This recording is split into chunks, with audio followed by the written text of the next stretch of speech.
First time, the format of this morning's press conference is as follows. The Premier will make his statement, an opening statement. Then you, the members of the press corps, will be given the opportunity to ask questions. We ask you to be forthright but respectful. We are also kindly asking you to turn off your phones or to put them on silent if possible. Ladies and gentlemen, join me in welcoming to the podium the Honorable Premier, Mark A.G. Brantley. Good morning, everyone. I apologize, first of all, for the late start. I think those who know me know that I like to be on time, so please forgive me for that. I want to welcome members of the Cabinet, members of the press, and all those who are here to another monthly press conference. The idea behind these press conferences really is to give an opportunity to the members of the media to interact with the government, and I lead the government, so at my level, the highest level of government in Nevis, and to ask questions. This, of course, is a new feature of the Nevis Island administration under my tenure as Premier, and I'm very pleased that so far we have been able to maintain that momentum of having one at least every month, and so we've done that since we assumed office in December of 2017. So may that continue. I think it gives a golden opportunity for us to interact with each other, and I thank you once again for being here. I start, as I normally do, by extending some congratulations. We want to congratulate, first of all, the 5 Division cricketers who were selected to the Leeward Islands under-19 team, which will compete in the Cricket West Indies Championship to be held in St. Vincent starting today, in fact, the 25th of July, and going until August 11th. The cricketers are Bognarine Sharma, Anderson Amodan, Carlin Bowen Tuckett, Jaden Carmichael, and Akiando Willett. We have 5 members. Now, if you remember, a cricket team only has 11 players on the field, and Little Nevis has 5. And of course, we also congratulate young Jelani Manners for being one of the reserves. So we not only have fellas in the first 11, I'm sorry, we have some in the reserves as well. I want to make a special mention of Akiando Willett, because I am learning that he is the first cricketer from Nevis to have made all 3 teams, under 13, under 15, under 19. At his age, it looks like he's on all of them at the same time, because he's still quite young. So we want to congratulate young Willett. Well, with a name like Willett, you expect that he'll have some ability in cricket and in sport generally. But he has done remarkably well, and I want to congratulate them all. I also want to congratulate the Nevis Youth and Sports Eagles, because many people don't know, but under the leadership of the Honorable Eric Evelyn and his team, we have our own basketball team. A group of youngsters, they're very serious about the game, and we are congratulating them today because I'm told that they won the A Division 2019 Basketball Championship at that championship held at Basketball City in St. Kitts. It was a best-of-5 series, and Youth and Sports Eagles defeated ASC Jayhawks 3-1. As a result of this, the team has qualified to participate in the St. Kitts Amateur Basketball Association Premier Division League. So they beat everybody at the lower level, and now they're moving up. And so I want to congratulate them and congratulate certainly the minister and his team for excellent work. I want to move quickly also to congratulate the parliamentarians. Nevis has been seeing a resurgence in terms of our youth parliamentarians. And I'm hoping, because of course I'm getting a little long in the tooth already, that a lot of these youngsters will move quickly to the hustings and move quickly to the electoral process and take their rightful place in government. We are preparing them, and I want to thank the President of the House, the Honorable Farrell Smitten, because he has really taken on this task and grappled with it with both hands. And they've just come back, I believe, from Trinidad, where they had a session. And so the young parliamentarians represented us in the 15th Regional Youth Parliamentary Debate in Trinidad and Tobago on Wednesday, the 17th of July. A total of 44 parliamentarians participated, representing some 15 countries. Incidentally, I want to extend congratulations to the young parliamentarians from St. Kitts, who, for the first time this year, rejoined the effort. Nevis has been going consistently. And also to congratulate the President, the Honorable Farrell Smitten, because he and Myra Williams, our clerk of the House, they both traveled to Montserrat to provide some training to the youth parliamentarians in Montserrat. And Montserrat this year was also represented. So you see, Little Nevis is contributing regionally, and I think that that is important. The young parliamentarians were Taquana Morton, Destiny Lau, Jaden Dorr on the government side, and young Patrice Nisbet II was leader of the opposition. The debate centered on a motion on the topic, securing our borders to mitigate the effects of crime while striving to meet our humanitarian obligations. I'm advised that our young parliamentarians performed exceptionally well, and I congratulate all of them. I believe, ladies and gentlemen, that all of us would have been very proud that on the 14th of July, Sunday last or Sunday before? I'm getting confused with my Sundays now. 2 Sundays ago, that we had the visit of President Tsai, the President of the Republic of China, Taiwan. Now, why am I so proud of this? I'm proud because I believe they tell me that she's the 4th president from Taiwan who has come, but the first who has crossed the Narrows and put feet on Nevis soil. And I'm very, very happy that President Tsai came and that she opted to come.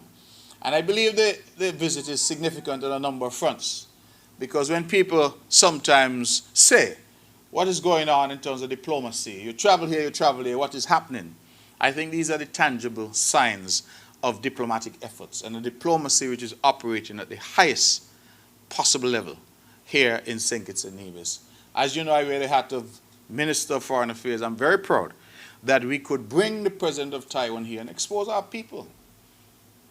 The people of St. Kitts and Nevis were not just them, the people of Nevis. In the past, to be exposed to that, Nevisians would have to take a boat to St. Kitts.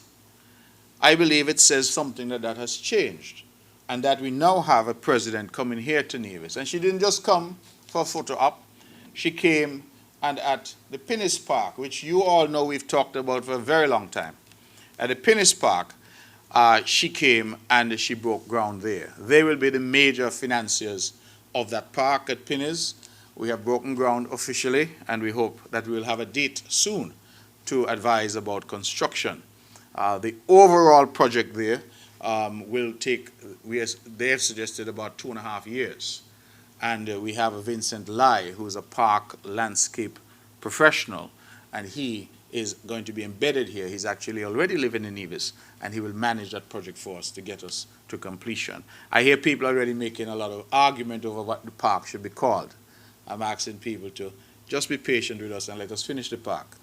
You can't christen the baby before the baby is born. So let us finish the park and then rename the park. But I want to thank very much the Taiwanese and the Taiwanese president for coming here and for including us. And one of the features that mattered to me is that we had a lot of students who had studied in Taiwan who were in attendance.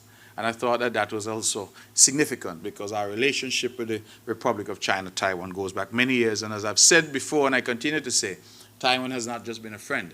They've been our best friend. And so we certainly welcome them and thank President Tsai for her welcome here. I was very, very pleased, for example, that all aspects went well. Nisbet Plantation, we had a wonderful lunch. And the president turned to me and says the best meal that she had had on her trip thus far. I don't know if any other meal eclipsed it after, because she went back to St. Kitts and then she went to St. Lucia and St. Vincent. But certainly up to that point, it was the best meal that she had enjoyed so far. And I think that that is actually quite excellent. The town hall meeting, we had a town hall meeting in New York. The Deputy Premier accompanied me along with the Honorable Spencer Brand, and we met there in the Bronx. I believe we had just about 100 or so people in attendance, Nevisians and Kittitians, people who are interested. People came from various areas to be a part of it, and I was delighted, absolutely delighted, to interact with our nationals there. I made the point there, and I make it here, that we must not only go to talk to our people during some election cycle, we must regularly update our people, and that our people in the diaspora are of us and part of us. They are us. They are us. Right now, school is out, and I made the point someplace else, that with school being out, where all the children gone, all who gone for summer vacation to St. Martin and St. Thomas and Puerto Rico and New York, they gone to family. And when Aunt Gertrude said little Jimmy need shoes for school in September, Aunt Gertrude called Uncle Bob in the Bronx and said, I beg you go down there by Conway. Conway still exists? Macy's. And please buy a pair of shoes for little Jimmy. That is the connection that we have. It's a bridge. Family. Many. The umbilical cord buried right here. And so it is important for us as a government, and that is what we did, to go and report to them and to let them know about our stewardship. And I believe that it was a tremendous success. Whilst we were there, we were also afforded the opportunity to attend a picnic. And from that picnic, we went to a party. I got myself in some trouble because I said the party was at a house of a fellow in Queens, living in Queens. He's from down Henley's Road, or Henley Part, as we say. And they call him Redhead. And I said he was the best masquerade dancer Nevis had ever produced. All kind of people get upset. Rollins people get vexed, people get upset. But let me rephrase and say he was one of the best. Is that better, Minister Evelyn? He was one of the best. Oh, Minister Evelyn said he was the best. I want to extend an invitation to members of the public. The general public is invited to attend. Of course, each year we have the memorial service to commemorate the downing of the Christina vessel, sinking of the Christina, MV Christina. And we have this year the 49th anniversary of that event, a tragic event in the life. I think that event, more than anything, changed the trajectory of politics, of society here in Nevis, perhaps forever. And so we're inviting one and all to come out. It will be at the Samuel Hunkins Drive on Thursday, the 1st of August at 10 a.m. I'm inviting you now because clearly I will not be back here in this forum before then. So we would want you to come out. I have to advise that we have had some interruption in water in the Newcastle Fountain, Westbury and Jones Bay and surrounding areas. The water department, through the minister and his team, they have indicated that there was a broken pump in the Butler's area and that replacement pump will be lowered this morning. We hope that they're doing it as we speak. And sincerely, we apologize, of course, for any inconvenience. These things happen from time to time, and I just want the public to be patient with us. On the issue of water, let me continue to encourage our people to be prudent and sensible in their use of water. Our water supply is low. We have said that. We're still in drought conditions, and I'm continuing to encourage our people to be sensible in terms of how they use water and to conserve as much as possible. The Nevis Water Department has asked me to tell you that they've completed the installation of their 8-inch transmission mains from Westbury to Jessops. And as a result, the department can now eliminate the use of the booster station at Jessops, where water is pumped to the upper Mancake tank for distribution to Barnsgate. I think the public is well aware that we've been undertaking a massive water enhancement project. It's been going on now for some time. I know people have been inconvenienced because they see roads being dug up, etc. But it's for a good cause. And that is an example of what the water department has been doing. They've also completed 80% of the pipe installation, where they're upgrading from a 3-inch cast iron main to 6-inch PVC mains in Brown Hill. They're also working closely with Surrey Paving as they work to improve the road section between Cotton Ground and Cliff Dwellers. I'm also to report, importantly, that Ad Edge personnel visited Nevis between July 8th to 10th, and they went to the Hamilton site where the filtration system is to be placed. You would recall, ladies and gentlemen, that I've come before and advised that we are investing in a filtration system. What that will do is allow us to put water into the supply that was hitherto outside the supply because of the high chemical contents in that water. Manganese, I think. And so the filtration system will purify the water to bring it to WHO standards. And that is what we're seeking to do. And that is a significant investment, and we are working to get that completed. In terms of public works, just to wrap up, to indicate that the Brown Hill project, the final layer of asphalt that was placed on the road between the Wesleyan Holiness Church and the road to the Brown Hill Health Center, the first phase is therefore essentially done in Brown Hill. The phase 2, that is to continue the realignment of the road. We have to acquire some properties and reconstruction of property boundary lines. That is well underway, and preparatory works for the culvert construction is being done. We will expect construction to commence sometime after Culturama. Schedule also to start major excavation at Brown Hill Road between the culvert area and the road to King Garden. The intention is to have that section of road asphalted by the time that school reopens. In Craddock Road, the good residents of Craddock Road have been patient with us. We are grateful to them. They're nearing completion of 400 feet of box drain at the top section, and some 1,500 feet of road has been excavated and now being prepared for drainage works. In Cherry Garden, we have not forgotten you in Cherry Garden. 1,000-foot road construction with associated drainage, 17 feet wide. That road is being done. It's expected to be completed by August 31st. And in Bath Village, the surveys and design works are ongoing for the continued road improvement in Bath Village. So I will think that this is good news for the folks in those areas, and I certainly wanted to update you accordingly and to thank Minister Brand. He doesn't talk a lot, but he has been doing some tremendous work, and I think he ought to be commended. He, his permanent secretary, assistant secretary, and his entire team at Public Works, they have been doing great. And just to punctuate how great they've been doing, I'm looking here at a notice to the general public that the rehabilitation work has commenced on the Island Main Road section from 5 turning intersection at Cotton Ground to Cliff Dwellers. Motorists and pedestrians entering the stretch of road are asked to be mindful of the presence of construction workers and equipment and to adhere to the instructions of flagmen posted along the road. Additionally, a road diversion has been constructed in the region formerly referred to as the Mariners Pub, and traffic is now diverted along this temporary route. The diversion is necessary to facilitate the construction of a road culvert in the area, will be in place for about 6 weeks. We sincerely, of course, apologize for any inconvenience to the motoring public, but I think all would agree that that stretch of road needed to be done.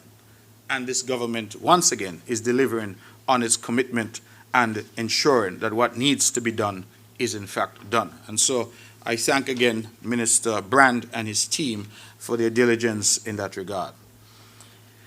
Let us move quickly, ladies and gentlemen, to a very important topic, and that is, of course, the test of standards.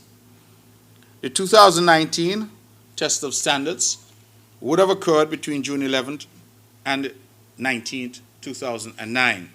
Students in grades 4 and 6 throughout the Federation wrote the exam with the Curriculum Development Unit serving as the examination body.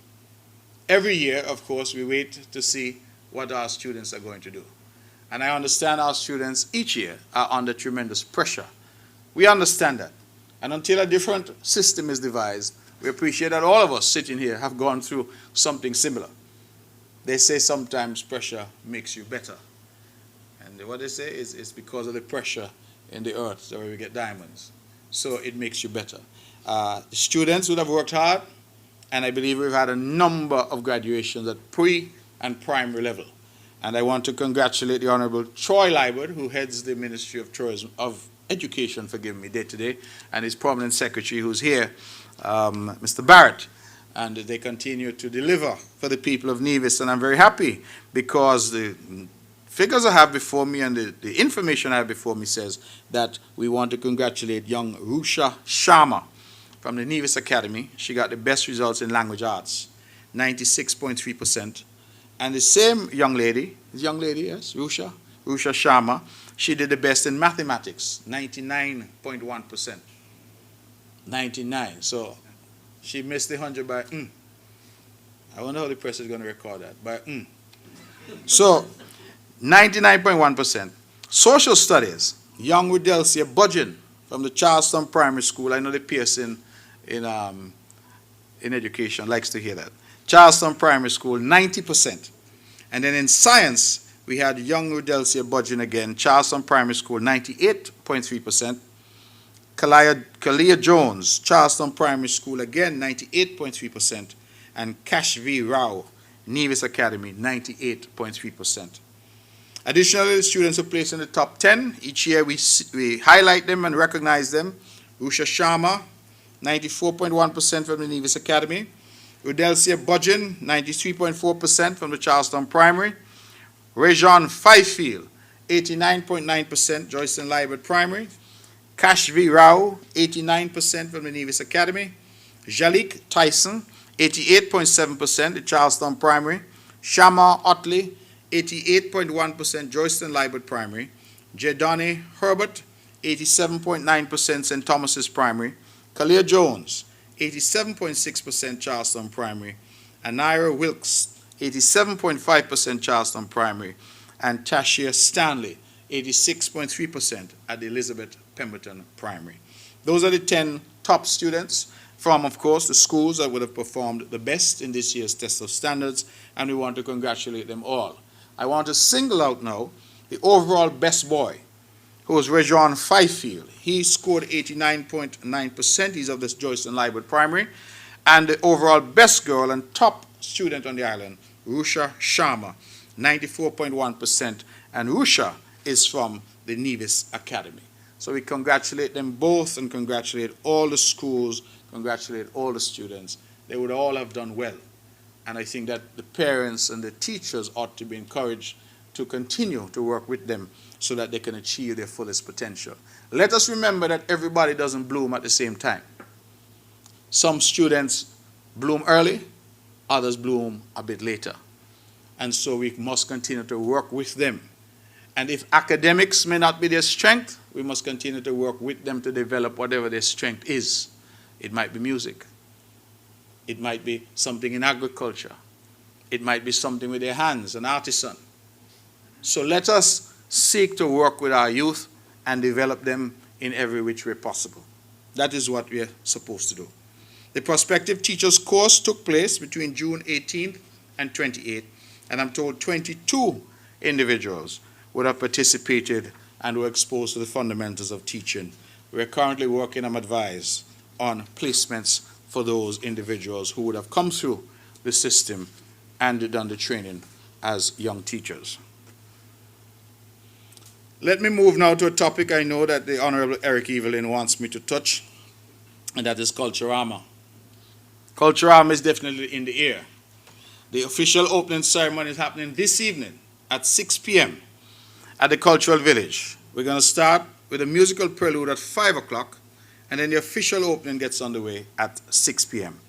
From 8 p.m., 14, I think that is newsworthy, 14 junior calypsonians will try to dethrone the reigning junior monarch, the Invincible, in the P-Chicks Junior Calypso Contest. The 14 are D. Herald, D. Reporter, Erastus, the Mighty Caesar, Princess Kayla, the Mighty J, Dekwan, Legacy, Princess Neva, Singing Sparkle, Divi, Young Legend, King Akido, and Princess Marika. Some fancy names for these youngsters. What for me is instructive is that you have 14 who are seeking to dethrone the king. So that's 15 will be competing. I think that is a good number. It suggests to me that Calypso is still alive and well. And that is what we are seeking to do. Part of our mandate through the NCDF is really to continue to promote our cultural art forms and ensure that they survive.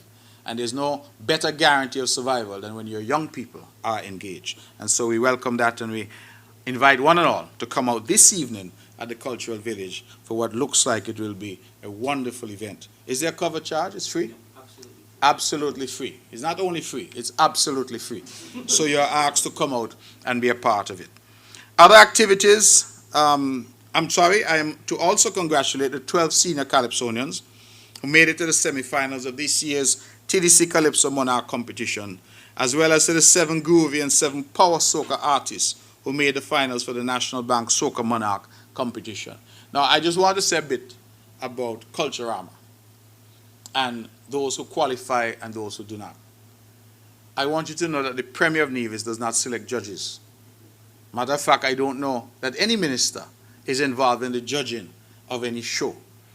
And I had some very upset calls from many who said they should have made it into the next round, and they did not. I want to say that that is what happens sometimes. It's the nature of things. That is why they say the judge's decision is final. I have said to the Honorable Minister, Eric Evelyn, I have said to those involved in culture that our duty is to continue to ensure that we train the judges, we expose them to workshops, they know what they're doing, they know what they're looking for. But at the end of the day, I want the public to appreciate that it is not a matter for the ministers nor the Premier to decide who is going to go into competitions and who is going to go to the next level and who is going to win. You know, one young person contacted me and said that you had the power to put me back. put me in the show. And I said to them, well, that is not the way it works. And so I want people to understand. I think sometimes people feel that because you're the government, you're somehow all-powerful. It doesn't work like that. Everybody has to compete. Everybody is judged. And then the judges sometimes get it wrong. That's life. But that is the nature. And our people are such that, everybody feels that they should be the king each year. That's the way it goes. We all know that. And so sometimes when they're disappointed, they say, well, the judges did this or the judges did that. I can't say more than that because, as I said, I nor the minister, nor any of the ministers, nor any member of the cabinet judge any of the shows. So I'm asking our people, please, to go out, make your contribution, enjoy the Culturama. It is, after all, our Culturama.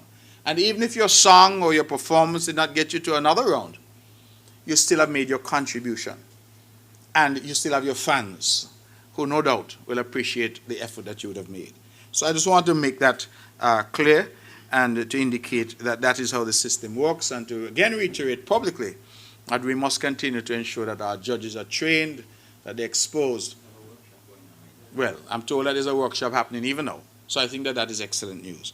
I just wanted to say that for purposes of this weekend, because the Minister, Evelyn, he has made me from time to time in my lonely moments at 2 o'clock in the morning wonder if I chose the right person to put in charge of culture. Maybe I should have chosen somebody like Minister Brand, who's a good church-going fella, and who wouldn't have so much bacchanal and in the place, because Minister Evelyn looked to me like enjoying himself a bit too much. Because every single weekend, as a matter of fact, I never thought that it would have been possible that we could hear from young people that they're tired, too much to do. Because every single weekend, there's a packed calendar of activities, choices galore for people for this Culturama 45. Friday, today, you have the grand opening. Bacchanal Corner tomorrow, I'm told. Nevis Theatre Guild, because we have a big drama festival going on as well. Matter of fact, I met a very famous Jamaican comedian called Blacker. I don't know if you all have heard of him. He's here. Says the first time he's in Nevis. So he's going to be performing, I'm told, Saturday at NIPAC. But on Friday at NIPAC, you also have a play that is being performed. One was performed last night, I'm told.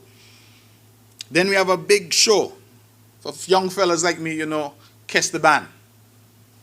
What do they call this song again? Savannah Grass. So Kiss the Band and Savannah Grass and Hello, they're going to be here for a massive show tomorrow night right there at the Cultural Village. Then we have the TDC Senior Calypso semifinals. That is happening on Saturday.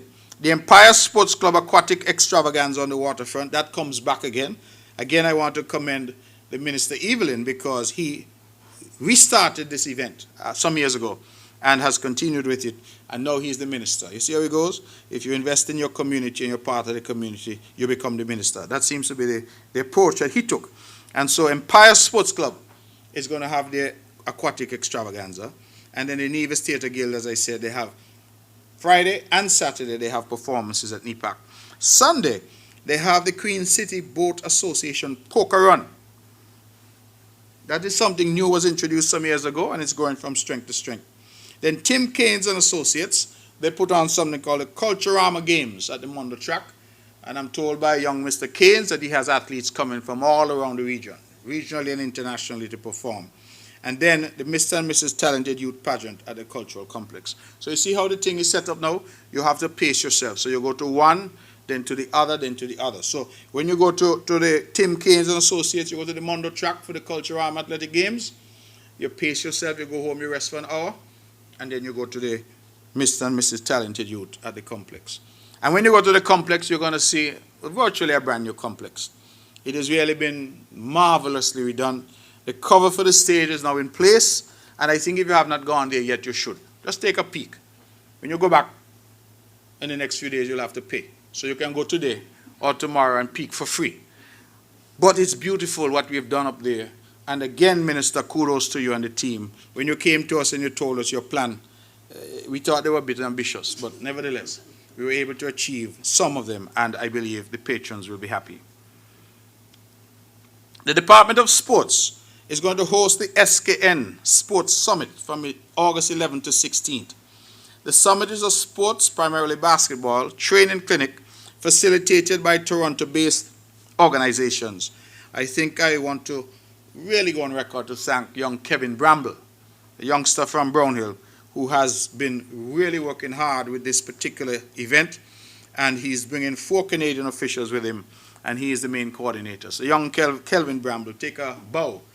I'm sure that if his mom Maureen is listening, she'll be very proud to know that Kelvin is making a tremendous contribution to sport. And so one and all, again, we're going to have that August 11th to 16th Sport Summit.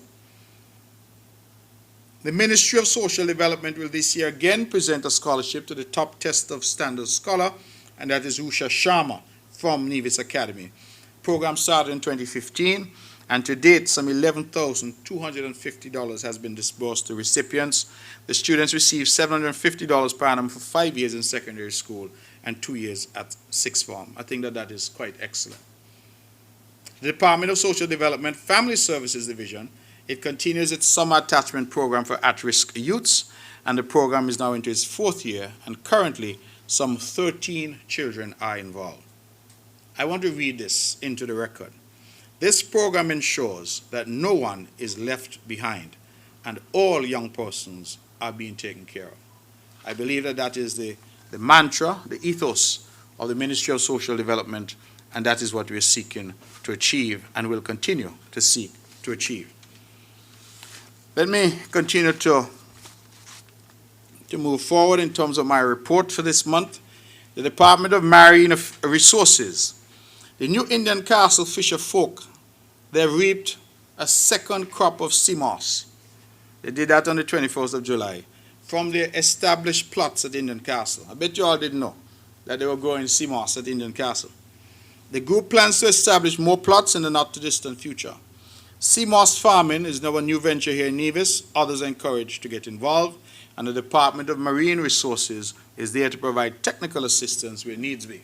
So, Minister, Deputy Premier, thank you for that, and may they continue the good work in that regard. I think the fishermen are finding alternative ways to supplement their income, and we welcome that.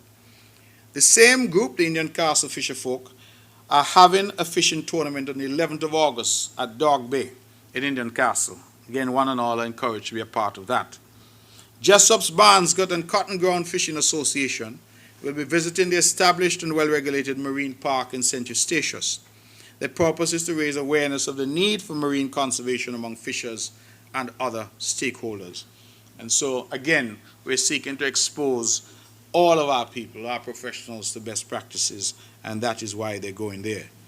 On July 20th to 21st, the Sea Turtle Conservancy, the Nevis Turtle Group, and the Four Seasons Resort and Department of Marine Resources collaborated in attaching satellite transmitters onto 2 hawksbill turtles. I'm told that the turtles were christened Spongy and Patches. I say no more. Spongy and Patches are the hawksbill turtles that now have attached to them satellite transmitters. That program started in 2006 and has been ongoing. If you want to track, the beautiful thing about this is you can go online and track the turtles and see where they move. And I'm told they move thousands of miles sometimes. www.tourdturtles.org. TOURDETURTLES.org. And you can track the turtles, and you can go in and look for Patches or look for Spongy and find out where they may be. And I think that that is, again, a wonderful program. I think Mr. Lemuel Pemberton, who's now the Director at Fisheries, has been very involved in that program over the years. And again, I want to commend him for his efforts. Disaster Management Department, as we know, we are now in the teeth of the dreaded hurricane season, annual hurricane season. And I'm privileged and pleased to report that the inspection of all emergency shelters were completed and the results were published. The published listing will be aired on Vaughan Radio and made available in newspapers and on the disaster preparedness website, ndmd.kn. From the 25th to 27th June, there was a community-based resilience training workshop held at the department, geared to volunteers in the community. And this was designed to assist with the enhancement of skills and decision-making at the community level in case of an emergency. The Emergency Operations Center EOC at the Nevis Department Disaster Management was upgraded with equipment from 10 to 12 July. That equipment would help to enhance the analysis of information and decision-making with regard to any impact and emergencies that the island of Nevis may experience. In conjunction with the upgrades at the EOC, management training was held from 15th to 19th of July. And that management training, ladies and gentlemen, included our permanent secretaries, heads of department, and critical agencies listed under the disaster management framework. And so, to put it simply, we're getting ready. And I want to thank the Deputy Premier for his leadership, because this is, of course, an important thing that we do each year. We prepare while praying that we don't need to respond to any storms. And so, whilst we prepare, we continue to pray and hope that all the churches and those who are near to God will uphold us in their prayers as well. The Department of Agriculture will be hosting its annual Fruit Festival on August 2nd from 9 a.m. to 7 p.m. and the venue will be at the DR Walwyn Plaza at Main Street, Charlestown. The year's theme is Think Climate Smart, Food and Nutrition Security and Sustainability. I'm told they have all kinds of competitions there. Mango ice cream competition, cake competition. They have plain cake, dark fruit cake, cheesecake, all kinds of cake. The idea is to go out and have some fun at that very important event. And I want to just again commend those who are toiling in agriculture. Very important endeavor. We have to try to feed ourselves as much as possible. And these are efforts to showcase those who are involved in our agriculture and our agricultural endeavors. I believe that is some rain. That is a wonderful thing. Nevis needs some rain. Mr. Brand, your prayers look like they might be answered. We're getting some rain, so that is good. Restaurant Week. For those of you who have not yet gone, I'm inviting all of you to go out and be a part of Restaurant Week. I went very briefly to the launch, a tasting event that they had at the Artisan Village. It was really wonderful. The week is from July 18th to Sunday, July 28th. And some 15 restaurants are participating. The ingredient is coconut. So they do something with coconut. And those restaurants are scattered all across Nevis, Nisbet Plantation, Wally, your Brentas, Yachtsman Grill, Sunshine's Bar and Grill, Lime Bar and Grill, Weekends, Bourgeois Place, Buddy's Cafe, Wilma's Diner, Pump Road Barbecue, Rodney's Cuisine, Hermitage Montpelier, Esme's Sunrise Snacket. God's Creation Smoothies will also be serving up coconut-based and other natural smoothies during Restaurant Week.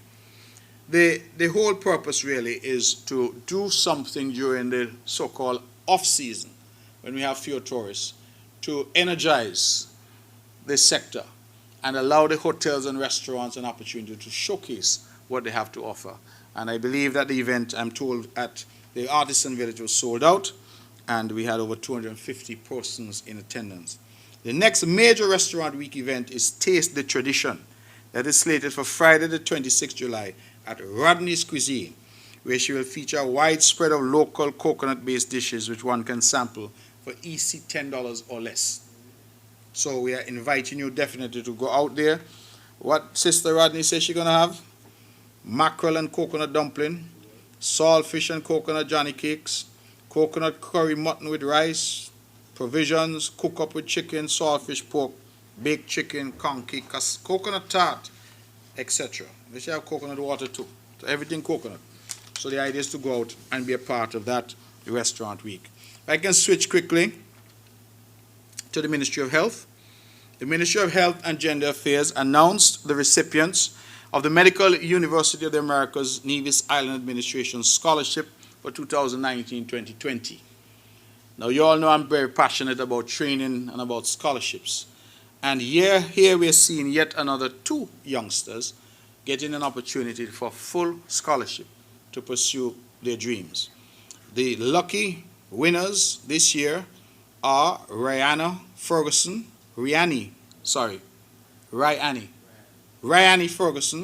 will be pursuing a bachelor's degree in mathematics with a minor in mechanical engineering at Midwestern University, and Miss Dericia Bryant, who will be pursuing a degree in interdisciplinary studies with a focus on special education also at Midwestern University. We say congratulations to both of them, to their families, to those who would have helped them to get to this stage, and we encourage young Ryani and Derisia to make the best of this opportunity. I encourage and continue to encourage people to apply for scholarships when they're announced. The MUA scholarship is in fact one of the best because it covers virtually everything when you go off to study. And so we congratulate them. We are grateful, of course, for the continued partnership of the Medical University of the Americas. And if I can be allowed a moment, because when vision is realized, we have to celebrate it. When the MUA came here, the government of the day, which was a CCM-led government, saw it best to include in the agreement that they must provide 2 scholarships every year. And that is why young people like Ryani and Derisia today, who might have been little children when this agreement was signed, can now benefit from it and go off to become the best that they can be. And I think that that is commendable because that is demonstrative of people with vision for the development of the country. Let me just add that World Hepatitis Day is recognized on the 28th of July annually. And there will be measures to highlight as we seek to highlight this disease as we seek to eliminate it. The World Health Organization theme for 2019 is Invest in Eliminating Hepatitis. And as part of the observance for this day, the Health Promotion Unit will commemorate its campaign with a week of workplace pop-ups from July 22nd to 26th. They said they've targeted, I believe, 5 businesses. And what will they do when they pop up? They will do your blood pressure for you, your blood glucose, HIV, kidney screen, and hepatitis B and C right there at your workplace. And so we encourage, of course, those who can to go out and be a part of it. The theme message for these sessions is know, prevent, test, treat, eliminate hepatitis. And we want to thank Ms. Shalisa Clark is here, the Acting Permanent Secretary of the Ministry of Health. Thank her for her leadership and thank, of course, Madam Minister Hazel Brandy Williams for her continued leadership of the Ministry of Health in that regard. Ladies and gentlemen, I believe that I have exhausted my preliminary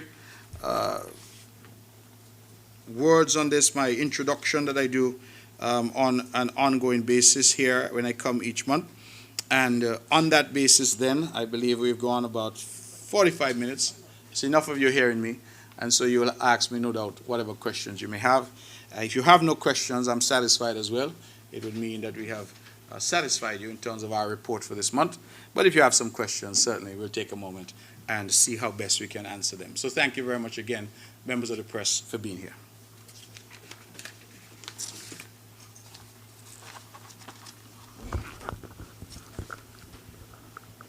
Pleasant good morning to one and all. My name is Bjorn Hanley, and I am here representing BHC Media. BHC Media is a newly registered media news company in the Federation of St. Kitts and Nevis, and we are open for business. Mr. Premier, I start on the issue of debate. We see on television and also many of us travel abroad, and we see during political campaigns where members who are putting themselves forward to represent people, politicians, they debate each other. However, here in St. Kitts and Nevis, we have a number of radio shows, we have town hall meetings, we have all manner of things except debate.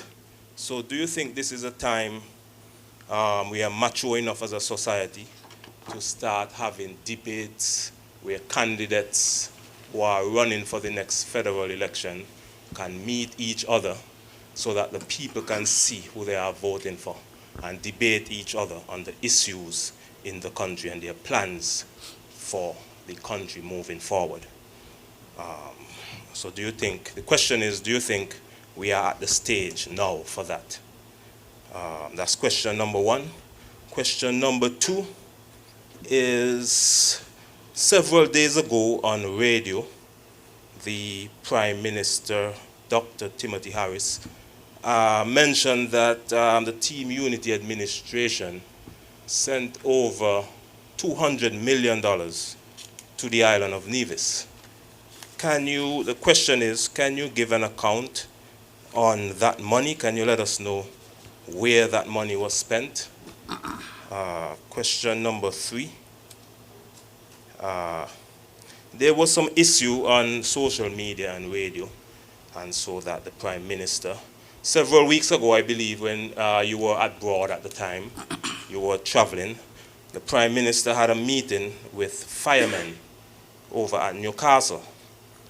And I'm going to take us back down to during the last administration, the Labour administration, where I think it was during a political campaign where Mr. Premier, you mentioned that, I think it was Prime Minister Douglas, Dr. Denzel Douglas, that he came over to Nevis to have a secret meeting. And Prime Minister Douglas was the Minister of National Security at the time. So, and you mentioned on, I think it was a political platform, that he came over to Nevis to have secret meeting with the Honorable Joseph Parry, who was Premier of Nevis at the time.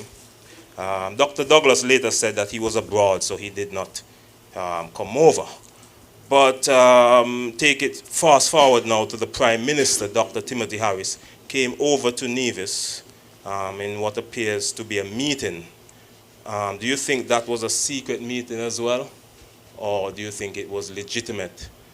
No. And can you give us some details on that meeting, what was accomplished in that meeting with the Prime Minister, having a meeting with the firemen at Newcastle Airport in regards to the conditions that they are living in over there? Can you give us some details on that? What, how are they living now? That's it for now. Okay, Mr. Hanley, thank you very much. And congratulations to you. You say you have formed the BHC? BHC Media Group. So I want to congratulate you as the newest media conglomerate in the Federation of St. Kitts and Nevis.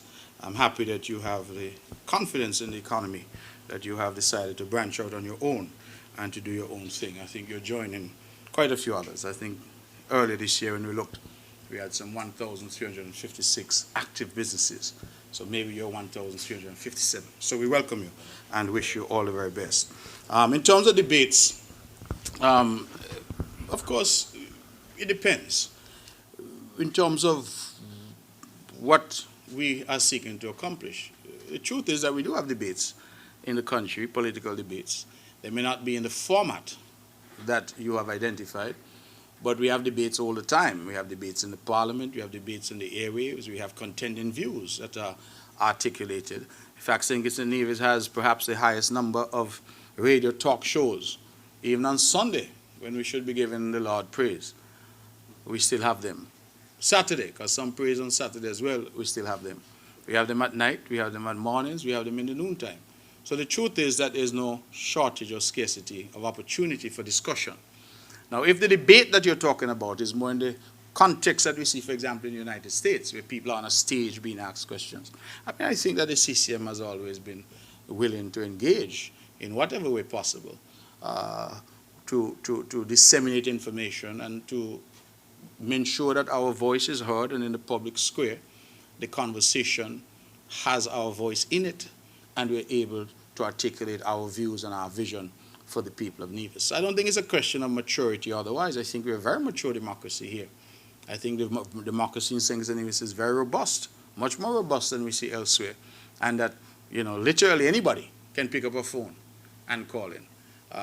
Media comes to press conferences like these, they ask their questions, hopefully we provide answers.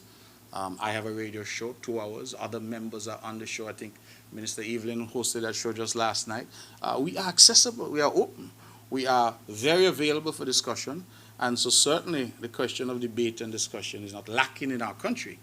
The format might be what you're talking about. And if that format is at some point required, then I see no difficulty with that.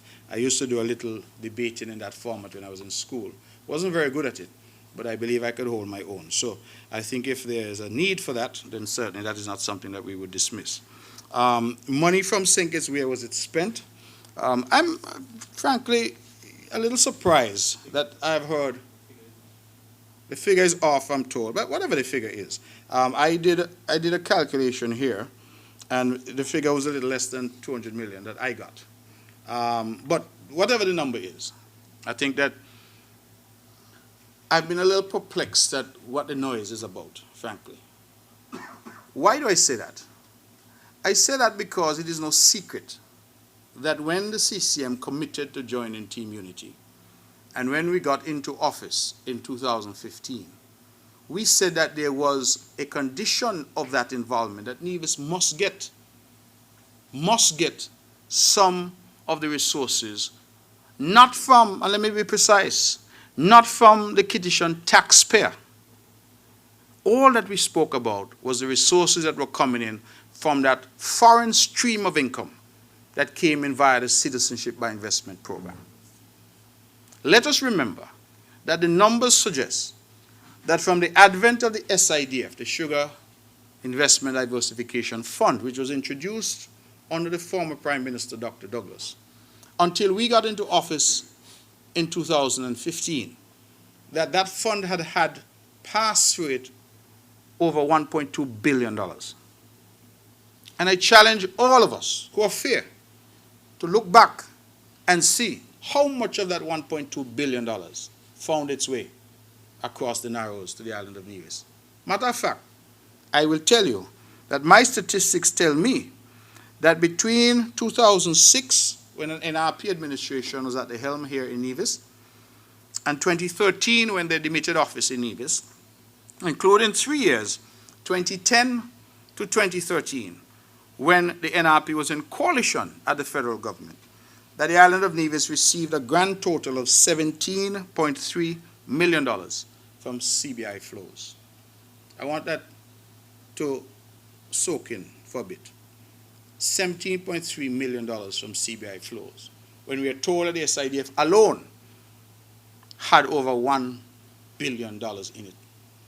So it gives a kind of sense of what was happening. And I argued, and we in the CCM in opposition argued, that it was unfair, it was improper, it was immoral for St. Kitts to continue to negotiate a document which says on it St. Christopher and Nevis, that is our passport, a joint ownership, if you will. And they continued to negotiate it, and when the money hit Basti, they kept all. Not because I'm now sitting in government in St. Kitts am I going to resile from that, because that is what we campaigned on. And we were very clear that it was unfair, it was immoral for that to happen. And I put it in the reverse, because when, for example, bad times came, when Canada, for example, slapped visa restrictions on us, they didn't say only on the people of St. Kitts who getting the money. They say on everybody.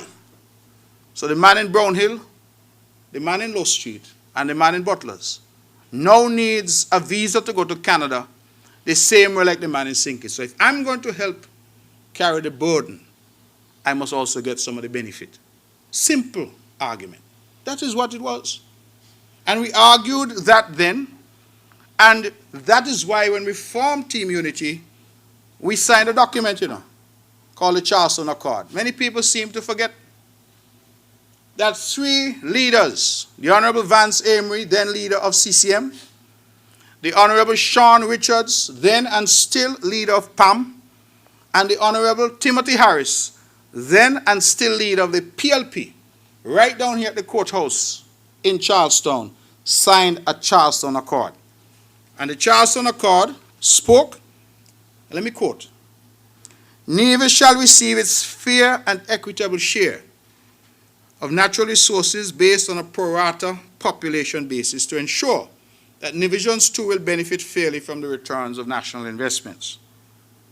Revenue from passport processing fees under the Citizenship by Investment program shall be shared equitably with the Nevis Island Administration based on a pro rata population basis. Revenue from the SIDF or its successor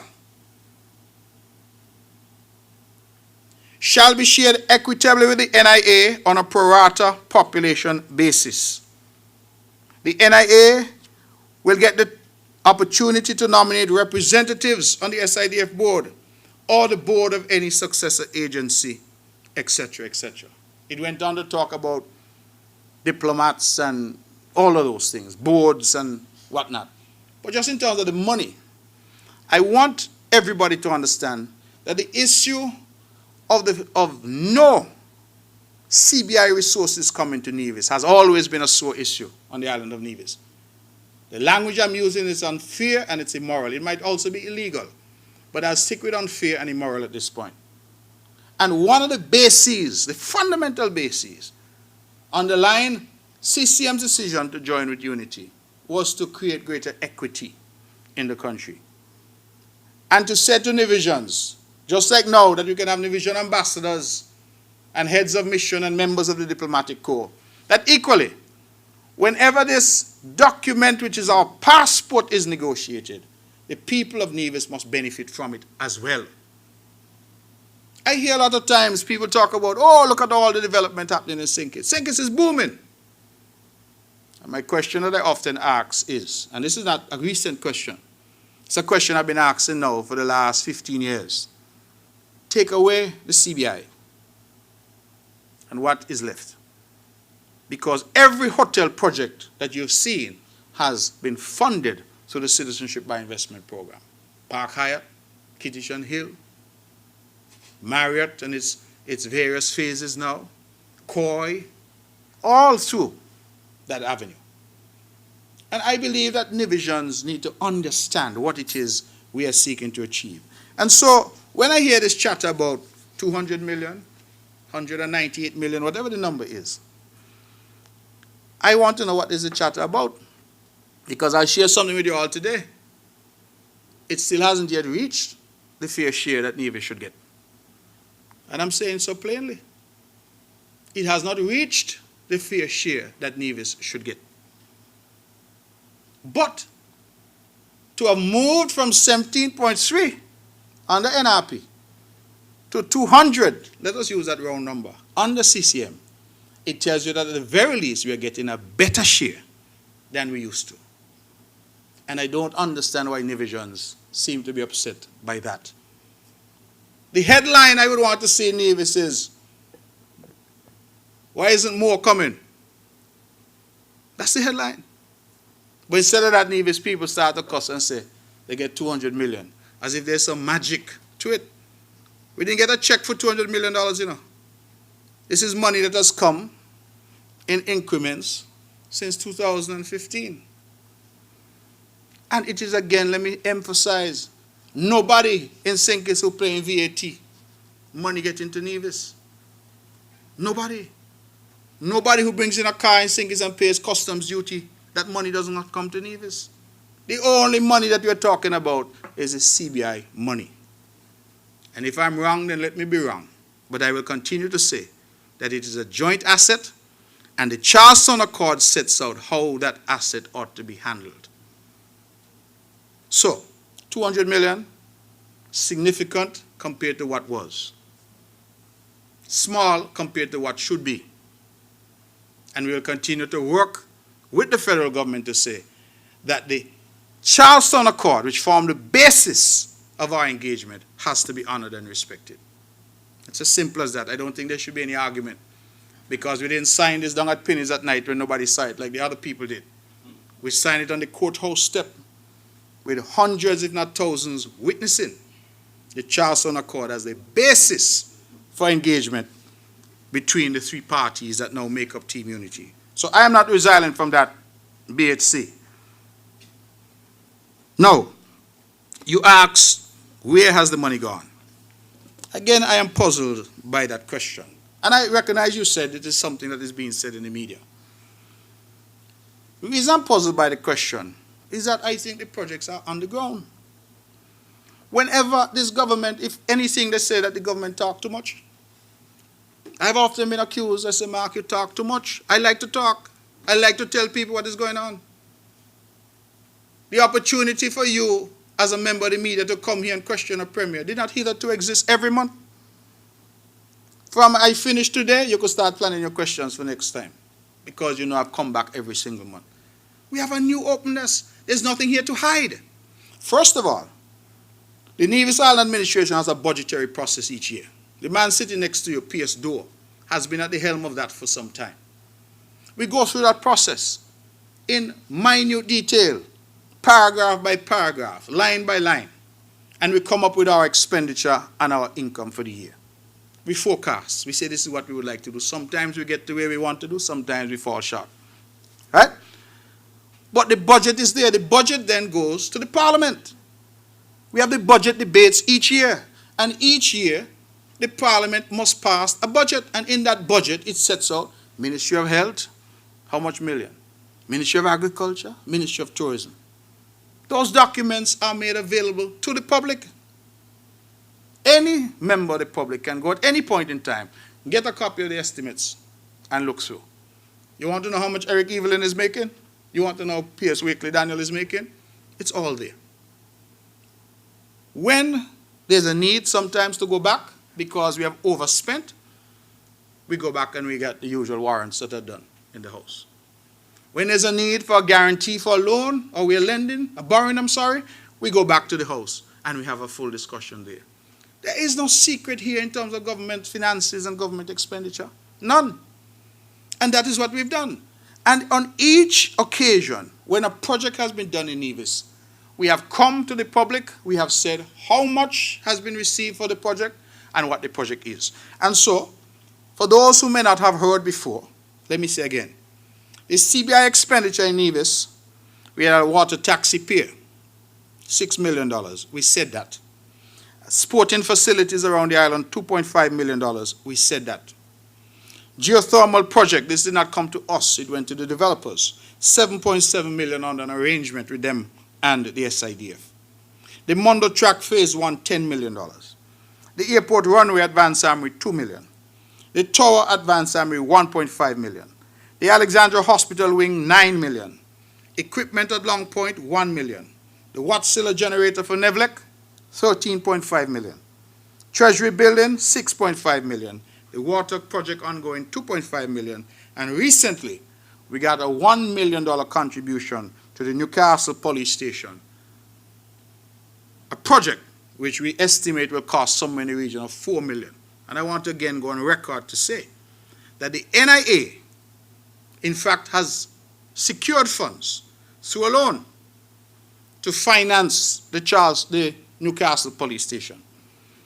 And so the $1 million that we've recently received from the Prime Minister, from the federal budget, as Minister of National Security, was merely to assist a project, and I'm sure if you all drive by, they realize that the roof is already on. So that project is painted. The project is being painted.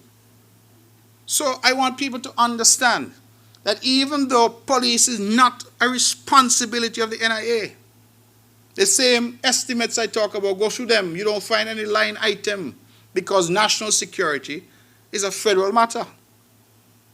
But that notwithstanding, the NIA, and it just didn't start with me.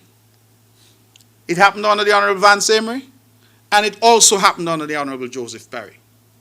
The NIA has always contributed to the welfare of the police. Gingerland Police Station, Cotton Ground Police Station, the barracks up here at Bath, and now the Newcastle Police Station. That is your assignment, Mr. Hanley. Find out who pay to build them. So we have never shirked. And even though it's not our constitutional responsibility, we have always been there. Vehicles, whatever we can do to assist in ensuring that our people continue to be safe, we have done so. And in relation to the firemen, I want to tell them publicly that they have the fullest support of the Nevis Island administration. What we are seeking to do is that the project that is being done at Newcastle is going to house fire and police. It's a big project. It's a big project. It is almost hotel-like, resort-like in terms of the quality. And it's going to host both. And house both fire, and police.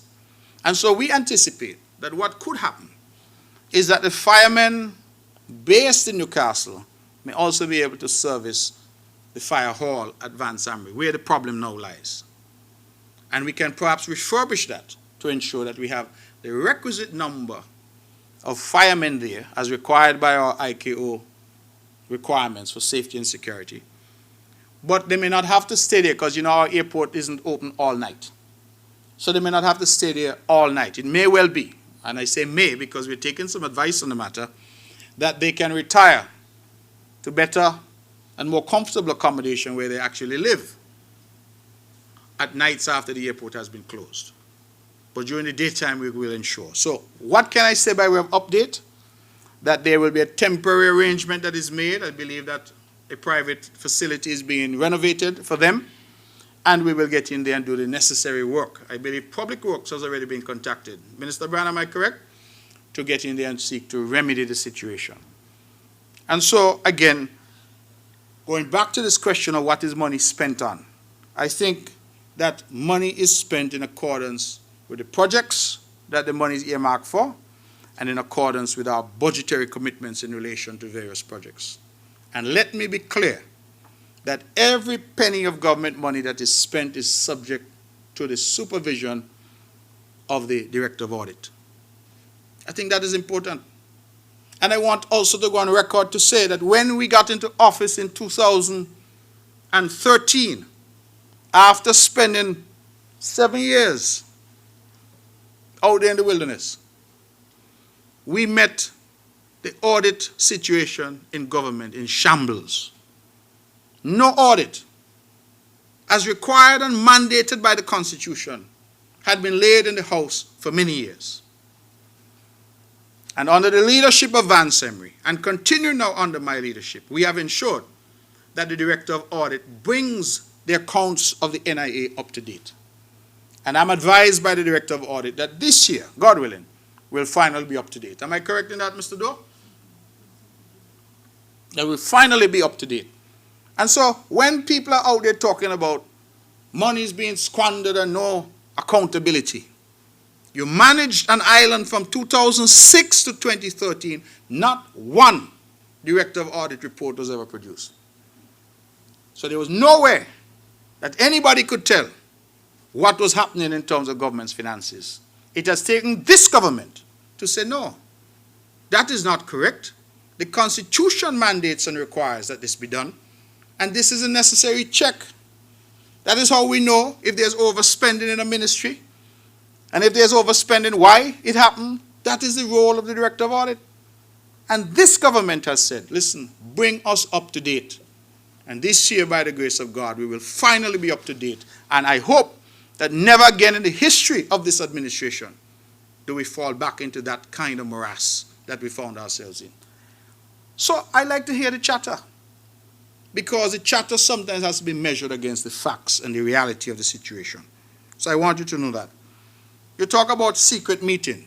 As far as I know, the Prime Minister came up here and met with fire officers. And I believe the media was there, because I got some broadcast message from THG to say that the Prime Minister was there. So I don't know what the secret was. I imagine the Prime Minister came and he met. It is within his purview, as I've said, as Minister of National Security, and he would have held his meeting. And let me just be clear. And I'm not saying anything here that I have not said to the Prime Minister. The Prime Minister came. I had not traveled, as you say. I was on island when he came. But I was not aware of the meeting that occurred. And I have said to him that it is only appropriate that in circumstances where he comes to Nevis for that type of engagement, that the Premier of Nevis be advised and involved. And I believe that he has agreed that that is the appropriate way to conduct our affairs going forward. And so I just want to make that very clear and get that out of the way. People have sought to construe whatever they will construe. We understand the nature of politics. But I just want to make it pellucid that that has been the discussion, and that I feel that going forward we will meet, because at the end of the day, the NIA has a role to play. Here I tell you, Public Works was already called. Not Public Works St. Kitts, Public Works Nevis. So we have a role to play, and we must therefore play our role. I believe I've tried to cover all that you've asked, And so I'll ask now for any additional questions that may come.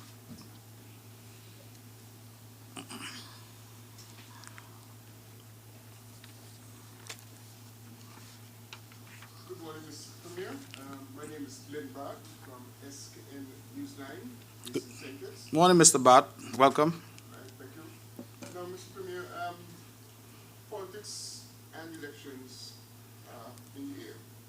And up to yesterday, the opposition St. Kitts Labour Party made claim that there is major rift taking place, or power play as they call it, taking place within the Team Unity Alliance. Is there such a rift? And secondly, is there specifically a rift between yourself and the Prime Minister? Because they're saying, and they use the same example about the Prime Minister coming out to Nevis without consulting you as evidence, as one of the latest pieces of evidence to support that. That's my first question.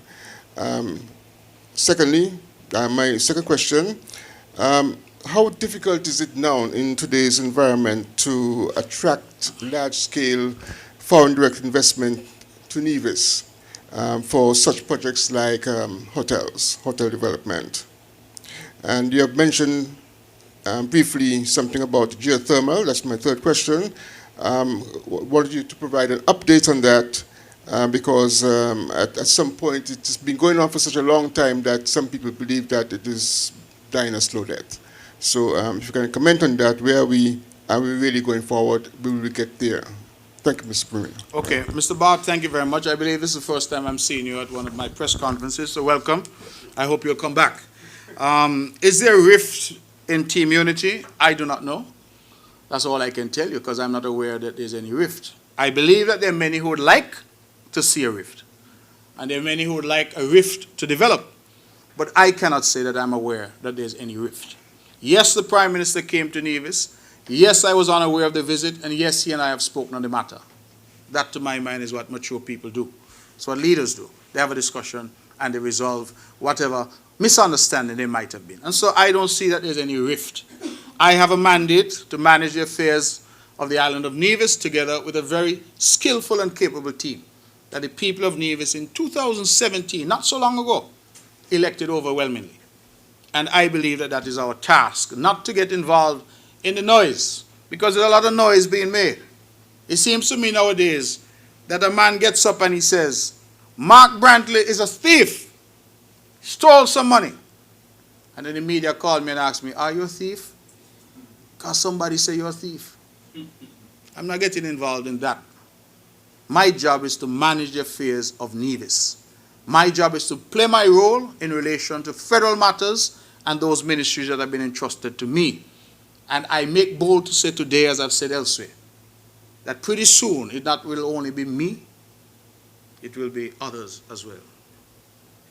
3 of us are going to make ourselves available in the next dispensation to serve the people of St. Kitts and Nevis. And I don't understand why that should cause any consternation, because people are often elected based on their performance, based on their record, based on the public's sense that they can deliver. I just went through some numbers, and the numbers suggest from where we were to where we are now, it was a wise decision for the people to entrust their trust in us.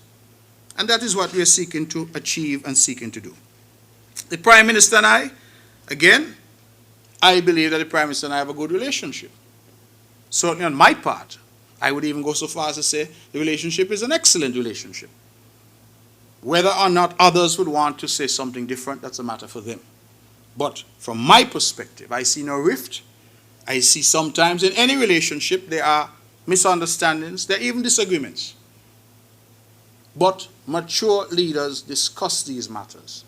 Not in the public square, not by getting on radio stations and seeking to see who could have the best punchline. But you sit down together. You discuss these matters. I've been married now this year 25 years. You think it's always easy? I see Mr. Brand smiling. The rest of them can't smile. They don't have any wives. But it's not easy, Mr. Bart. It's difficult. But what you going to do? If you and your wife have a little misunderstanding about something, you go on social media to talk about it? You go on radio and you take out an ad? No. You sit and you discuss.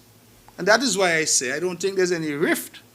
We have from time to time things on which we have different approaches, and we discuss those things as any mature leadership would do. And I'm sure the public would want mature leaders to do. And that is what I have done, and that is why I've resisted.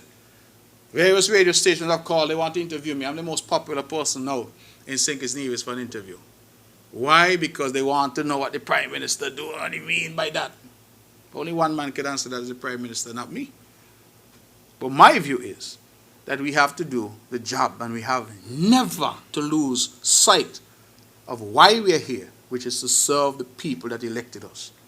That is what I'm concerned about. So Labour and whoever could talk about all they want to talk about. They're not going to cause Mark Brantley to create a rift where there's none. And I make that pellucid. You asked about large-scale foreign direct investment and the ability to attract. It's always difficult.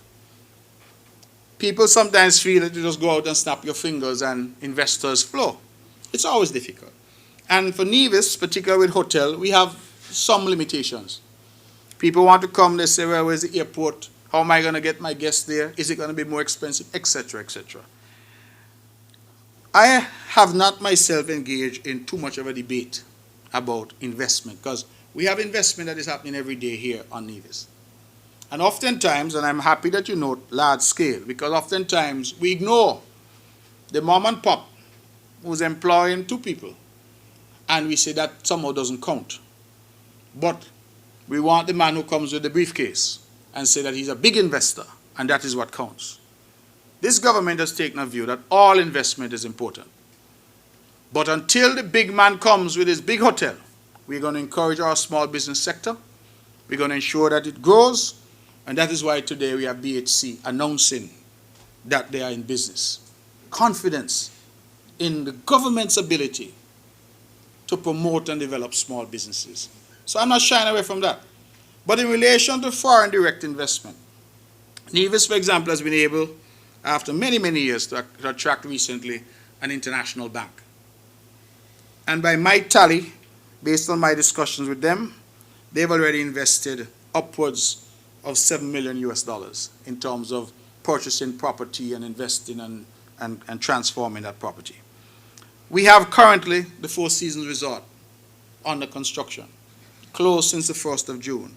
I am told in the next 2.5 months they're going to spend upwards of $20 million US. And the renovations overall, I'm told, is upwards of $40 million US. That's a significant investment. Of course, we now understand that Four Seasons is owned by one of the wealthiest and most significant investors in the world. And so, it is not that investment has not come.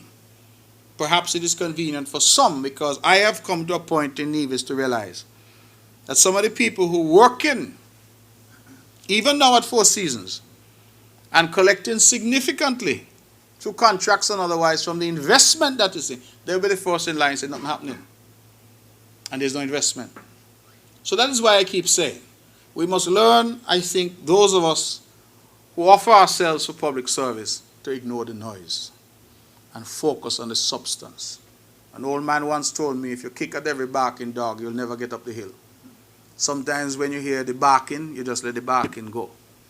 And I've had to develop a deaf ear to barking. I am about reason, discussion, and debate, and to advance the country. And a lot of the distractions that people seek to engage in, I'm not prepared to go down that road with them. Geothermal, very good question. Geothermal project, as you know, has a long history, and you correctly pointed. It started way back in 2004, geothermal. And in 2006, we had a change of government. Mr. Parry and the NRP took over. At the time, the geothermal project was part of a GeoCaribe project, which is a project involving the OS, St. Lucia, Dominica, and I believe Guadeloupe and Martinique. In 2006, the NRP took a different position, and they said they want to go with a company called West Indies Power. That was their prerogative. They are the government, or they were at the time the government. That didn't work out. And they ended up having to sue West Indies Power. And by the time we got back into office in 2013, our first task was legal action with West Indies Power to extricate Nevis from that situation that had been created. We then went through a process with the assistance of the United States State Department through their energy desk, and we went through an RFP, request for proposals. We had 3 companies bid, and we selected a company after we cleared the underbrush with West Indies Power. And that company was NREI, I think they're called. And we have proceeded with them now over the past several years, since 2014, I believe, or thereabouts. We have proceeded with them. So they too have had a while, because this is 5 years now. And I have been very clear to them that we need to get this project to the final phase, which is what we're waiting on. The issue has been financing. And we've had various discussions with various financiers. Many of them have argued that the project is too small. They say they want a much larger project for bigger scale, etc. But we have insisted that the first power that comes from geothermal must power the people of Jessops and Barnesgate and Brownhill. Anything thereafter we can sell to others. But for us, this must first benefit the people who are here. And so we have committed to a 10 megawatt arrangement with them. I believe that's what it was. A power purchase agreement was signed with them, as is a requirement, because they use that to go out and seek financing. There was one with West Indies Power as well, back then, under the NRP. And we would have made disclosure of that in the House here, I believe way back in 2014. And the objective now is for them to secure the financing. I'm told that they're very close. That's what they said to me. They have now CDB and IDB that are involved with them. They have BlackRock Securities, a large private equity firm that's involved with them. And I'm hopeful, Mr. Bart, because I think it will be transformative for our country if we can get to that stage. So I'm hopeful that they can deliver. And so that is where we are at this point. Certainly, I have not been saying much about it, because my philosophy in relation to these matters is I want to see a concrete movement before I come to the people and say something. But in as much as you ask for an update, that is as much as I can give you at this point.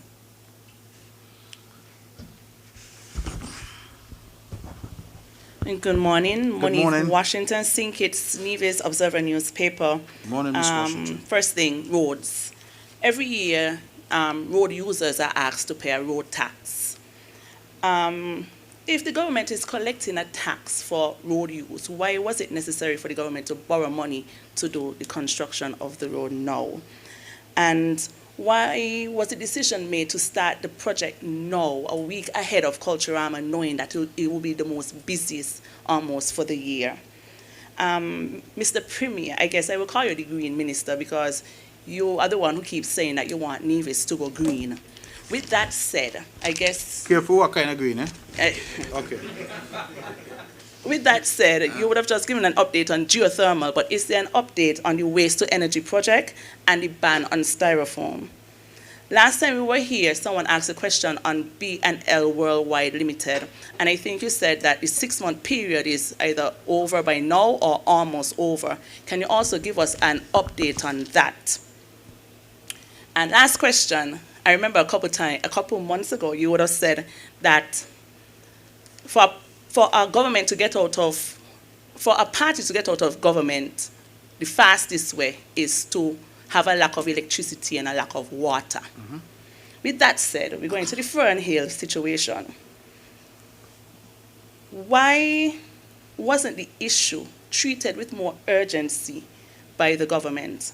And secondly, is NEFLEC and the developers working together to make sure this issue never happens again? Thank you. Okay. My math isn't so good, but starting at your first question, you say we pay road tax. That is true. What is road tax now averaging? About $300? Okay. If you use round numbers, then we say $400 per vehicle. And the island has about how many vehicles? I think we've had some importation, but let us say we have 5,000 vehicles on the island. Right? We had an island of 13,500 people. Let's say we have 5,000 vehicles on the island. Do the math and multiply that by $400 EC. And you tell me if you think that that could build roads. That's only per year. Well, the roads are being driven on every day. So when you say per year, how are they going to be maintained? How are they going to be built? $2 million, that's what I'm being told. EC. If my rough math holds any water. I just use it to illustrate. Clearly road tax can't build roads, and at best maybe they can help us to maintain roads. But the road there from Cotton Ground to Thing alone is over $6 million. You know how much road tax you'd have to pay if that was the rationale? So we have taxes, yes, and taxes are important, but I think we need to understand that the capital outlay, the significant capital projects that we undertake from time to time can't always be sustained just from taxes. That's why you borrow, and then what you hope the taxes do is over time, 25 years, you pay back. But you can't suggest that because you pay a road tax, we shouldn't have to borrow money to build roads, because we will never be able to build a road if you're dependent on just the road tax that comes in. So I think that the public needs to understand how these things work in that regard. Starting the project over there, why now? My answer to you would be that we wanted that project to start quite some time ago.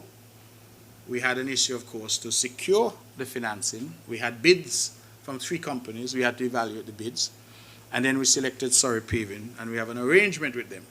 They are a busy company, so clearly this was the window that all of those pieces fell into place.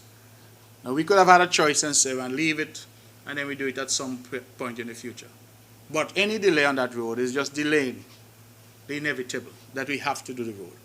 And so, whilst I understand, and some other people have called me to say the same thing, my view is to divisions, let's just be careful when we maneuver the road, drive slowly, follow the instructions, but we all, I believe, should be happy that that road that people have complained about for some time is finally getting the attention that it deserves. And the quicker they start, the quicker they finish.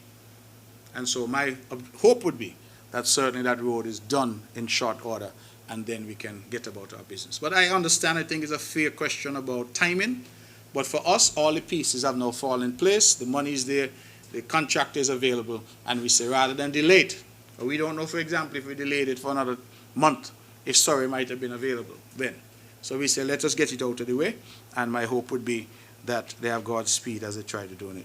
BNL Worldwide, you're absolutely correct. The last time I came here, I indicated that I did not have an update. I still do not have an update for you now, but I can tell you that I am advised that I have a meeting scheduled with them whatever time this press conference finishes. They have come in with their principals, so they're actually here on island, and I'm supposed to meet with them. So my hope would be that certainly by the next time we meet here, I would have a full update for you, because they're here in Nevis today with their team to meet with the government and to update the government. Waste to energy, I think I advised some years ago now that that project had not materialized, that we had abandoned that project essentially. And we had shifted from that to the scrap metal cleanup that we were doing island-wide with a new company called Enclave, that we had done some work there, clearing out the landfill, etc. And we have created some acreage over at the landfill from doing that and shipping that overseas. But the waste to energy project did not materialize because at the end of the day, the developers could not deliver. And that is what we had advised on that some time ago. Fernhill, you say it wasn't treated with urgency. I would want to correct that. I don't think that that is true at all. The information I had from NEVLEC, through its chairman, Mr. Truss, is that the NEVLEC was engaged at every step of the way to try and resolve the problem at Fernhill. And I'm a lay person, so those out there who are technically minded might forgive me. But my understanding of the situation at Fernhill is that clearly it's a private development. It's a development that was done. No different to, say, the Four Seasons development, which was done. Beautiful development, very well done. Very nice homes. The difficulty is that the infrastructure that takes the power in, the cables, I think they call it, were of a particular quality and a particular size. I am advised that as the development grew and expanded and more homes were added, that the pressure on that infrastructure became greater and greater. And so you started to have brownouts, you started to have breakages or breakdowns. Please, again, don't hold me for the language. But basically you started to have difficulties. I gather that what happened is that a section of that cabling went bad and had to be replaced. And there appears to have been a dispute as to who would pay to replace that cabling. Now, I'm advised that NEVLEC doesn't have any underground cabling anywhere. Nevlec runs its lines overhead. And if you go up to Fernhill, you realize there are no lines overhead in Fernhill, because the developers, quite properly for their development of that quality, opted to put their infrastructure underground. No different to Four Seasons, they too have put their infrastructure underground. And so I want you to consider for a moment, if something went wrong within the Four Seasons development tomorrow, in terms of their electrical supply, is it Nevlec's responsibility to go in, fix it, pay for it? Is that your responsibility as a taxpayer? Because people sometimes say Nevlec. Nevlec is us, you know. Nevlec is us. Nevlec is owned by the government and taxpayers of this country.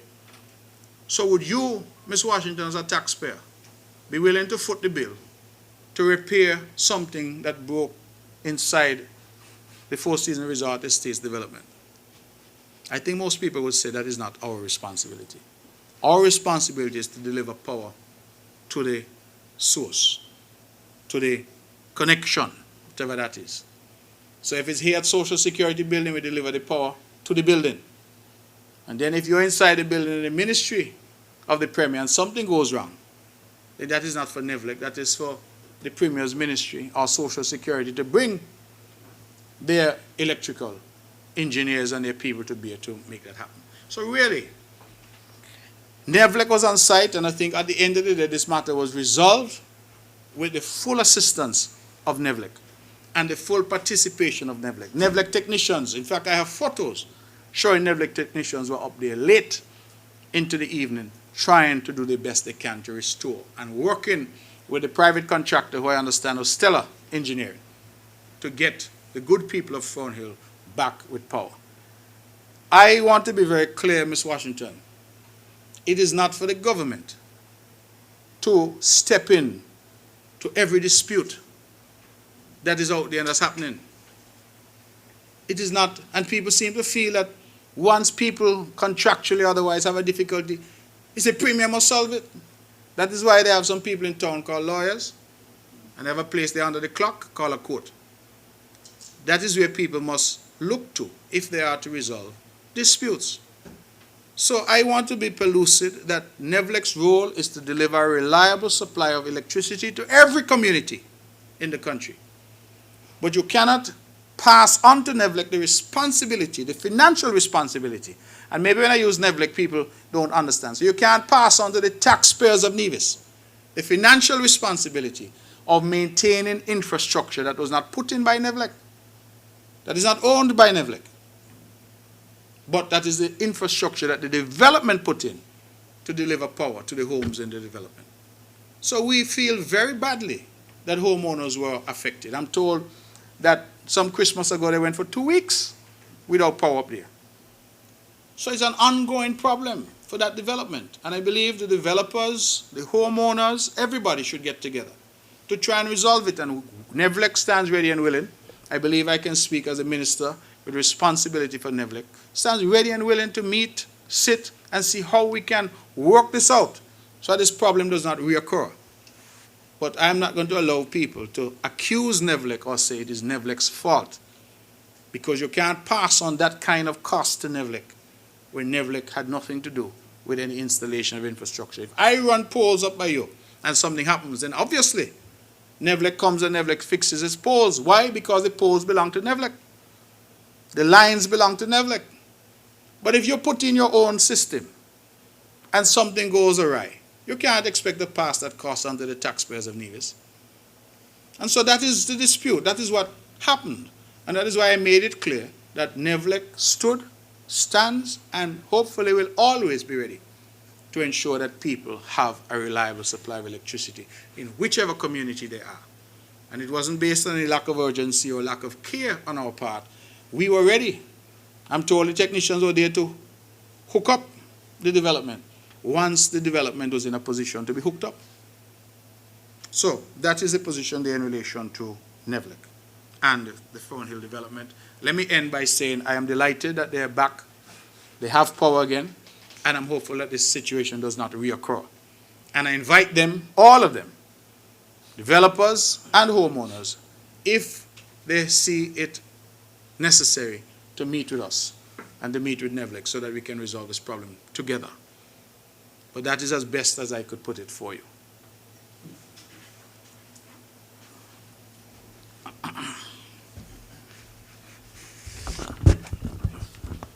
President, good morning to one and all. Morning. Mr. Premier, good morning. Good morning to you. A few questions, some of which have been asked already. Don't ask them again. I won't. Can you provide an update with regards to the housing project at Hamilton? And with regards to the issue concerning Fernhill, is the Nevis Island administration looking to invest in underground cabling and put an end to wires connecting via the lampposts? And with regards to road projects, a number of road projects are ongoing here on the island. Some have not been fully completed, Mr. Premier, yet another road project is going to begin. Why is it that the NIA is looking to start another road project when there are others that are not fully completed? And on Saturday, the 27th day of July, the St. Kitts Sustainable Destination Council, in collaboration with the Ministry of Tourism, will be holding a march on St. Kitts with regards to the ban on plastic use here in the Federation. On February 5th, 2018, at the opening of the Nevis Island Assembly, that is, you, Mr. Premier, pledged your administration's dedication towards the ban on plastic use. What is the progress with regards to putting legislation in place to have this done? Thank you. All right, thank you very much. The update on the housing at Hamilton, I believe that I've seen the roads. The land has been cleared. The roads are being put in now. And I believe that people have already started to apply for homes in that area. So I think that that will continue to unfold under the leadership, of course, of the Nevis Housing and Land Development Corporation. Underground cabling, we would, in the ideal world, I would love if NEVLEC had the resources to put all of the cabling and all of the electricity underground, because it's much more resilient insofar as hurricanes and storms and the like are concerned. So we would ideally like to do that, but I think if you do your research, you would find that that is the most expensive way to put infrastructure in for purpose of electricity. It's far cheaper to put it overhead and far more economical. And NEVLEC has the expertise in-house in doing it overhead, and that is why we've done that. So in the future, we may move to underground cabling, but the cost of it is something that we would have to be able to grapple with in order to achieve that.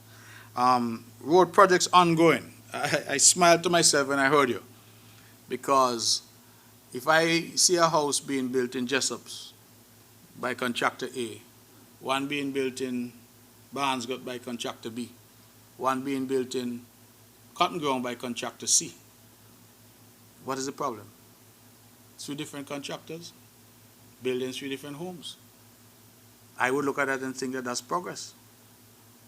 I think the fundamental flaw in your question is that you assume that the NIA, and by NIA I assume you mean PWD, Public Works Department, is actually physically undertaking all of the projects. That's not the case.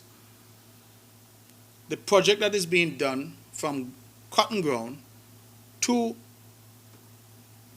Cliff Dwellers is being done by a private company. So the 2 things don't compute, because it's not as if Public Works is having to take resources, manpower from here to put them over there. That is why we went with a private company. We thought that that project was urgent enough, important enough, critical enough to Nevis. And we knew that if we had to wait on Public Works based on the other commitments that Public Works had, that we may not get there for another year. And so that is why we decided to take this route, which is to use a private company to do that. So that has really nothing to do with the other projects that are being undertaken by the government, in terms of the government physically through Public Works undertaking those projects. And those projects at this time would be Brownhill, it's the major one, and Craddock Road. I think those are the 2 major projects that the Public Works is undertaking at this time. And so Public Works is doing 2 major projects, Brownhill and Craddock Road, and a private company is doing the Island Main Road project. So I don't see that that leads to any difficulty in terms of who's doing what and whether or not we can get it done. You asked about the plastic issue. I have said here time and time again that this is an aspiration that we express, that we would want the island of Nevis to be free of plastic, single-use plastics and styrofoam. It is now very common because a lot of other people are doing it. I think Antigua and elsewhere have gone on that road. And it is something that we are committed to doing. The problem that we had, and that I pointed out more than one press conference, is that St. Kitts and Nevis is a single customs space. St. Kitts and Nevis is a single country. And so we cannot go into Parliament in Nevis to ban plastics in Nevis if you can still bring plastics into St. Kitts. Because all that would happen is that people would bring it in, put it on the boat, and bring it over. Just like we can't go in Parliament in Nevis to ban KFC. Because people go St. Kitts, buy the KFC, bring it on the boat, and bring it over. So what we have sought to do in Nevis is to continue the conversation, and we have, I think, been leaders in that regard. The hotels, for example, now in Nevis, if you go around to many of them, they're serving you paper cups, paper products, which are disposable and biodegradable, of course. I think Wali Hotel, many of the hotels now are doing that. So you go to the hotels, the straws are now paper straws, etc. So they have, the hotels and the restaurants, come together in a sort of coalition of the willing to start that process. I am delighted to see what my brother Lindsey Grant on St. Kitts is doing, my brother minister, with his team, because I think that this is now the right step. And then what we need to do is to pass federal legislation to ban the importation of plastics and styrofoams into the entire country. But if you only do it in Nevis, you have problems, because you will not be able to stop people from bringing it to St. Kitts and moving it across. So I am happy that we have started the conversation in Nevis, but I see the country now moving together in terms of banning styrofoams and plastics. And I want to go on record to say that we remain committed to that, because I think that it's an important initiative. And I believe we will achieve that in this term. Thank you. Mr.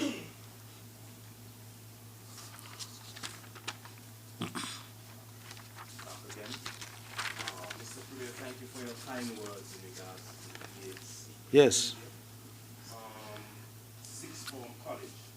Information came to my desk that the CHC revised their policy as of October 2018, and as a consequence, the sixth form students will no longer be able to obtain associate's degree. Can you comment on that? And also back to the $200 million again. Mr. Premier, you mentioned that you don't think that's fair share of the island of Nevis. Some may argue that is more than fair share. The issue is, do you agree it's time for structure? You mentioned Charlestown Accord, where there was some arrangement and signing, but I don't think that is law. But do you think it's time for structure to be put in place in Parliament, where the exact percentage of money is from the SIDF will be coming over every month to the island of Nevis, so that we can have a proper structure in place? And lastly, you mentioned you're going to have 3 candidates that you're going to take to St. Kitts to form the next federal government. I think I know who those 3 candidates that will be winning the next federal elections in Nevis and forming the next government. But can you declare who those 3 candidates are, or is that a secret still? Thank you. Okay, starting where you left off, you did say you think you knew, so I think it's not a secret to you. What I will say is that, of course, candidates will be launched by this party that I'm privileged to lead at this point in time, at the appropriate time. And I would hope that you're there to give full coverage to those who will win the elections in the next go-around. Insofar as the structure, proper structure that you've mentioned, I agree.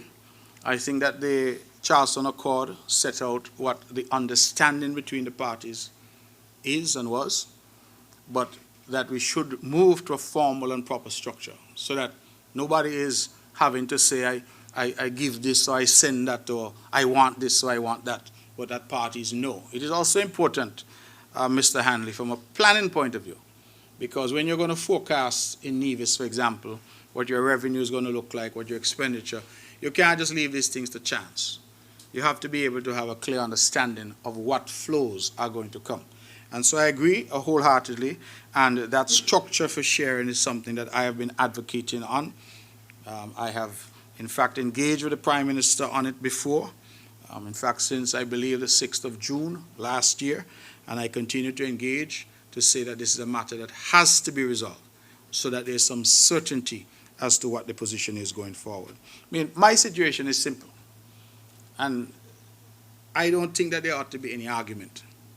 Both sides of the aisle in Nevis, in my view, should agree. Indeed, both sides of the Federation should agree. Give the people of Nevis, through their elected representatives, the Nevis Island Administration, their share, and allow them to manage it. Simple. We have people up here who are expert economists and financiers and everything else. So whatever the share is. So if you work out that the share is 25%, we currently have about 25, almost 30% of the population is in Nevis. But let's say 25%, 1/4. If the pie is $100 million, and remember again, for the avoidance of doubt, we're only at this point talking about CBI inflows, grant monies. So we're talking about monies that is external to the country that is coming in. So if that money is $100 million, there should be no quibbling or argument. Nevis gets $25 million, that is its 25%, based again on the language of the Charleston Accord. See what he says? Pro rata population basis. So you get your 25%, let's say that's $25 million, and then it is for the NIA to manage that. They spend it, they save it, they squander it, they do whatever they want to do, give it away. But it is for them to manage it. Equally, the $75 million that the federal government holds, it is for them to manage that. I don't see what the mystery in that is. Very easy. Then I would know that when the police call me and say they need a vehicle, that I have the resources that I might be able to find to do something. And then I could plan.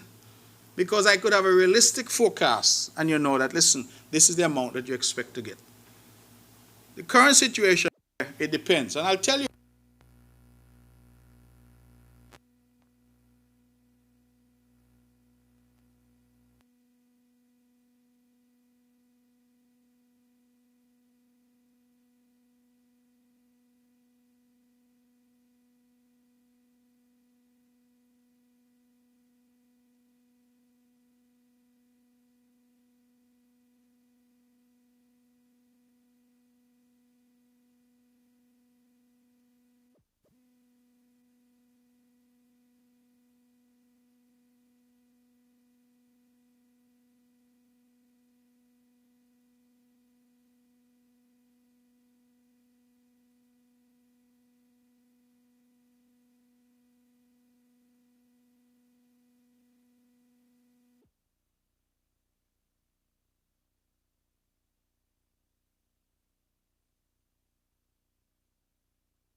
I don't like that word.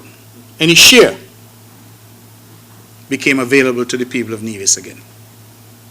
But I would like, in short answer to your question, to see this formalized so that nobody has to guess. I'm not going to be here for long. I understand that.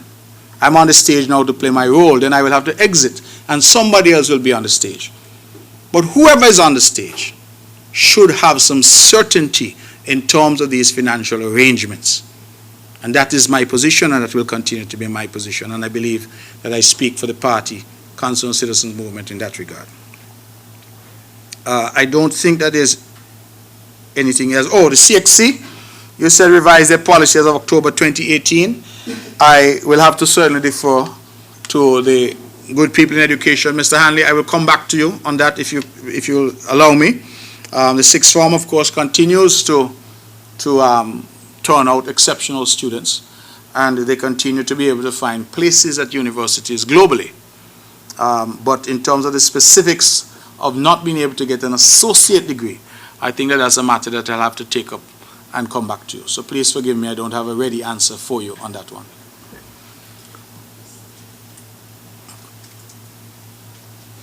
I'm getting a signal that this might have to be our last question. So please go ahead. Yes. Mr. Premier, yes. with regards to Neblek, yes. has there been appointed a manager to Neblek? Thank you very much. I am very grateful that you all have tarried with me for this long, and thank you for the opportunity. I look forward certainly to seeing you all again at the next press conference in another month or so, God willing. Thank you.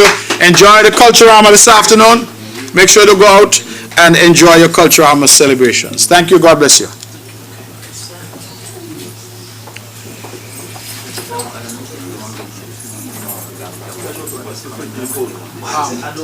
Trust it.